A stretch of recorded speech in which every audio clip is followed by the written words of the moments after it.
অবশেষে নিজের বিশ্বকাপের ব্যর্থতা নিয়ে মুখ খুললেন বাংলাদেশের ওপেনার লিটন কুমার দাস। হ্যাঁ দর্শক, বিস্তারিত জানতে অবশ্যই ভিডিওটি শেষ পর্যন্ত সবাইকে দেখার অনুরোধ রইল। টানা 2 বিশ্বকাপে ব্যর্থ লিটন কুমার দাস, তাই তো এবার নিজের ব্যর্থতা নিয়ে সংবাদ সম্মেলনে তিনি বললেন, আমি যে মানের খেলোয়াড় সেই হিসেবে পারফরমেন্স করতে পারিনি। এটা সত্যি আমার জন্য অনেক দুর্ভাগ্যজনক। তবে আমি আশা করছি অবশ্যই আবার নতুন রূপে ফিরে আসার, কারণ প্রত্যেকটা মানুষ চেষ্টা করলেই সব কিছুই করতে পারে। তাই তো আমি আবারও চেষ্টা করছি জাতীয় দলে ভালো করে কামব্যাক করার, কারণ বাংলাদেশের সকল খেলোয়াড়ের একটা খারাপ সময় আসে।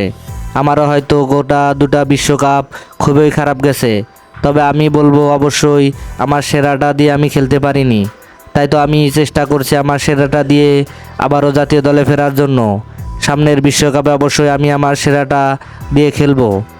তিনি আরও বলেন, আমি অবশ্য 100 করিনি, এরপরেও 100 না করতে পারলেও সবসময় চেষ্টা করেছি ভালো কিছু করার, কিন্তু চেষ্টা করে আমি ব্যর্থ হয়েছি। আমার কিছু দুর্বলতা আছে ব্যাটিংয়ে, তাই আমি ব্যাটিং অ্যাপ্রোচ নিয়ে এখন কাজ করব। সবাই আমার জন্য দোয়া করবেন। হ্যাঁ দর্শক, আপনি কি মনে করেন লিটন কুমার দাস তার ভুল বুঝতে পেরে খুবই প্রশংসা কুড়িয়েছেন?